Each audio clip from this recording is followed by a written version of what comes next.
మేకపాటి రాజగోపాల్ రెడ్డి. ఈయన వైసీపీ తరపు నుండి ఇప్పుడు నిలబడుతున్నాడు, పోటీ అంటే అభ్యర్థి మాట. అయితే ఇతను నిన్న ఒక ప్రచారంలో భాగంగా ఒక ఆటో మీద నుంచుని ఏమంటున్నాడంటే, ఇక్కడ వైసీపీకి ఓటేసిన వాళ్ళు అంటే ఫ్యాన్కి ఓటేసిన వాళ్ళకి ఇక్కడ అంతా బాగానే ఉంటుంది, సైకిల్కి ఓటేసిన వాళ్ళు ఇక్కడ ఉండరు ఇంకా అని బహిరంగంగా, మరి ఈసీ ఏం చేస్తుందో అడిగేం అర్థం అవ్వట్లేదు, ఒక వార్నింగ్ ఇచ్చాడు. ఎటువంటి పరిస్థితుల్లో ఇక్కడ మూలపల్లెల్లో ఒక్క ఓటు సైకిల్ గుర్తుకు పడనే కూడదు. ఏదన్నా పొరపాటు జరిగిందంటే మాత్రం నేను ఖచ్చితంగా చెప్తున్నాను, సైకిల్ గుర్తు మనుషులు ఇక్కడ ఎవరూ ఉండవు. అది ఎంత క్రూయల్గా ఉందంటే, మీరు కనుక నాకు ఓటేయకపోతే ఇక మీకు ఇక్కడ బతుకులు ఉండవు, మీరు ఇంకా ఎక్కడికైనా వెళ్ళి మీ పని మీరు చేసుకోవడమే, లేదా మిమ్మల్ని లేపేస్తాం. ఇది 2 సంకేతాలు నిన్న అరవింద సమేతలో ఇచ్చిన వార్నింగ్గా ఇచ్చాడు. మరి ఇతను జాగీర్ అనుకుంటున్నాడో, అంటే ఇతనికి ఓటు అయిపోతే అసలు ప్రజలను బతకనివ్వకుండా చేసేద్దాం అనుకుంటున్నాడో ఏంటో, కానీ మీ అభిప్రాయం ఏంటి? మరి దీని మీద మీ స్పందన కూడా చెప్పాలి. ఎందుకంటే వైసీపీ వారు ఇలా బెదిరింపు రాజకీయాలకు పూనుకోవడం అనేది ఎంతవరకు కరెక్ట్ అంటారు? ఇప్పటికే రాయలసీమలో ఇలా కాళ్ళు కింద చెప్పుల్లాగా చాలామంది ప్రజానికాన్ని పెట్టుకుని అనేక వర్గాలని అంచివేసేసారు. ఇళ్ళు మళ్ళీ ఇప్పుడు ప్రజలను భయపెట్టి బెదిరించి అధికారం దాహంతో మళ్ళీ వాళ్ళని కాళ్ళ కింద తొక్కు పాడేద్దామని చూస్తున్నారు. మీ అభిప్రాయం ఏంటి దీని మీద? మరి ఇప్పుడు మనం ఈ ప్రస్తావన నెల్లూరు జిల్లా ఉదయగిరి నియోజకవర్గం వైసీపీ అభ్యర్థి మేకపాటి రాజగోపాల్ రెడ్డి గారి గురించి ఇది ప్రస్తావించుకున్నాం. ఇది నెల్లూరులో జరిగిన సంఘటన. కొంచెం ముందుకొద్దాం. వేమూరు నియోజకవర్గంలో వైసీపీ అభ్యర్థి వరకుటి అశోక్ బాబు ఒక 10 రోజుల క్రితం ఎన్ఆర్ఐస్ ఎవడైనా సరే ఇక్కడికి వచ్చి మీరు తెలుగుదేశం తరఫున ప్రచారం చేస్తే మళ్ళీ మీ దేశాలకు తిరిగి వెళ్ళరు, మీ వృత్తులు మీ కెరీర్లు అన్నీ మానుకొని ఇక్కడ ఉండిపోవాల్సిందే, మిమ్మల్ని ఇక వేరే దేశాలకు వెళ్ళనీయం అని చెప్పని బెదిరించాడు. ఇంకొంచెం పైకి వెళ్దాం. శ్రీకాకుళంలో టెక్కలి దువ్వాడ శ్రీనివాస్, ఆ మహానుభావుడు నిన్న చిటికలేస్తా 2వ తారీఖు రేపు, అంటే నిన్న 1వ తారీఖు మాట్లాడాడు, రేపుట్లోగా వాలంటీర్లు మొత్తం రాజీనామా చేసేయాల్సిందే, రాజీనామా చెయ్యనాడు మన మనిషి కాదు, వాడి సంగతి చూస్తాం, ఇక వాడితో మనకు సంబంధం లేదు, రాజీనామా చేసినాడే మన మనిషి, 3వ తారీఖు నుంచి ఇక వాళ్ళు మన మనుషులు కాదు, వాళ్ళ సంగతి మనం చూసుకుందాం అని బహిరంగ సభలో వాలంటీర్లను బెదిరిస్తూ ఉన్నాడు.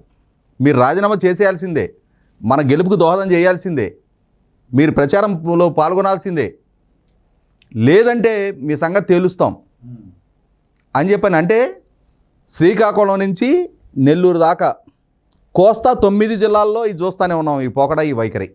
మా పార్టీకి చేస్తారా చేయరా, మీరు మాకు అనుకూలంగా పనిచేయాల్సిందే, మా గెలుపుకు దోహదం చేయాల్సిందే, లేదంటే మీ సంగతి తేలుస్తాం. కిషోర్ యాదవ్ గారు సినిమాలో ఓటైపోతే నరికేస్తా, ఓటైపోతే మీ అంత చూస్తాను పోస్టర్స్ వచ్చినాయి కదా, అలా ఉంది ఇది మొత్తం వ్యవహారం వైసీపీ వారి సై సినిమాలో భిక్షు యాదవే. ఎటువంటి వైఖరి వైసీపీ పార్టీ ప్రదర్శిస్తుంది?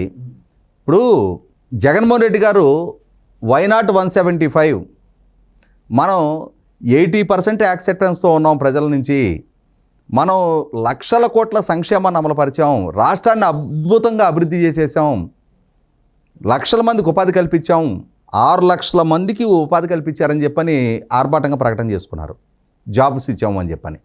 మరి అంత అద్భుతంగా పరిపాలన చేసుంటే, అంతటి ప్రజా మద్దతు మీకుంటే ఇంత ఫ్రస్ట్రేషన్ ఎందుకు వస్తుంది?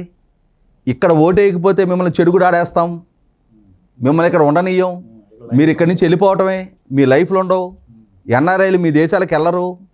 ఏం మీ బాబు జాగీరా ఈ రాష్ట్రం?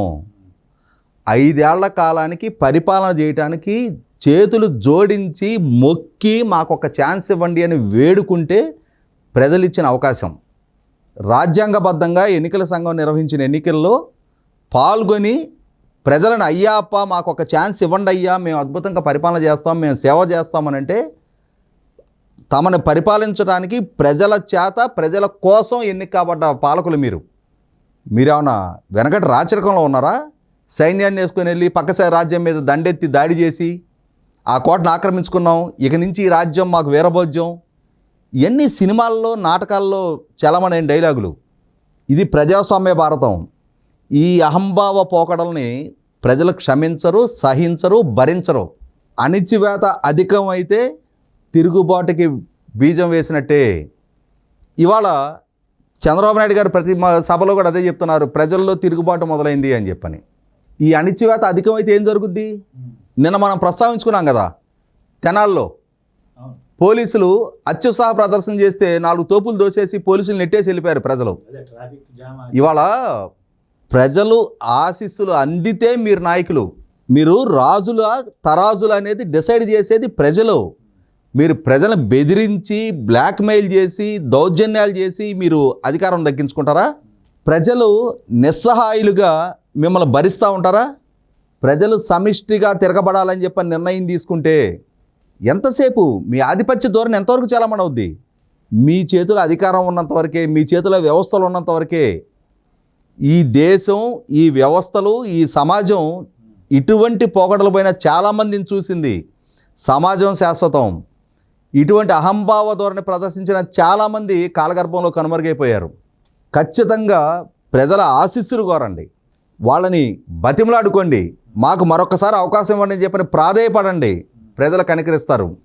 మీ పాలన పట్ల నమ్మకం కలిగితే ప్రజలు పరిగణలోకి తీసుకుంటారు. అంటే వీళ్ళకి అలవాటు అయిపోయిందండి. ఇప్పుడు మనం రాజశేఖర రెడ్డి దగ్గర నుంచి చూసినా కొంతకాలం దోచేస్తారు, విపరీతంగా మర్డర్లు చేసేస్తారు. మళ్ళీ ఒక 5 సంవత్సరాలు తెలుగుదేశం రాగానే ఏదో ఒక వివక్ష చూపిస్తారు. అదిగో చంద్రబాబు నాయుడు వెన్ను పొడిచాడను, లేకపోతే అదిగో చంద్రబాబు కమ్మకులం, అదిగో అని ఏదో చిన్న చిన్న స్టోరీలు చెప్పి అదే చిన్న గీత పక్క పెద్ద గీతలు గీసేసి దోచేస్తున్నారని వీళ్ళని ఈక్వల్ చేసేసి, so what ever it might be, మళ్ళీ వాళ్ళు సర్వైవల్ రేట్ తెచ్చేసుకుంటున్నారు. అంటే వీళ్ళు ఇంకా తెలివైన గేమ్ ఆడతారు. ఒక 5 సంవత్సరాలు అధికారం పోయినా మళ్ళీ అధికారం చేపడతారు, సోషల్ ఇంజనీరింగ్ చేసేస్తారు సోషల్ మీడియాలో మొత్తం. ఇదంతా ఒక పెద్ద వ్యవస్థ, జగన్మోహన్ రెడ్డి నిర్మించుకున్న వ్యవస్థ. ఇది ప్రజలకు అర్థం కావట్లేదు, ఎందుకంటే ప్రజలు చూసిందే నమ్ముతారు ఎవరైనా. సో వీళ్ళని ఇలా బుట్టలో పాడేసి ఇష్టాల రీతిలో ఈ రోజు వాళ్ళ మనుగడ కొనసాగుతుంది. ఇప్పుడు ఇక్కడ మనం కోస్తా 9 జిల్లాల గురించి ప్రస్తావించుకున్నాం. అసలు సిసల మొగాడు ఇంకొక ఆయన ఉన్నాడు, పొంగనూరులో పెద్దిరెడ్డి రామచంద్రారెడ్డి.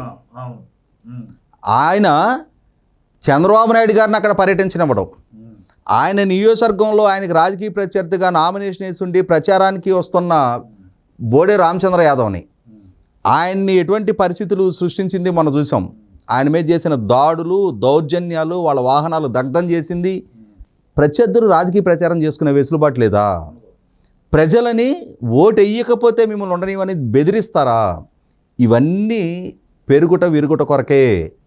ఖచ్చితంగా ఎంత మిడిసిపాటు ఎక్కువైతే అంత కుంగుబాటు తప్పదు.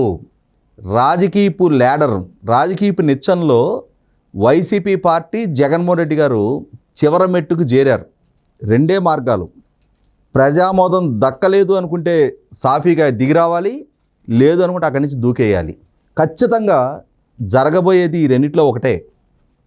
అది రియలైజ్ అయితే గౌరవప్రదమైన నిష్క్రమణ ఉంటుంది, లేదు అని అంటే ఆ ప్రజలే నిష్క్రమింపజేస్తారు.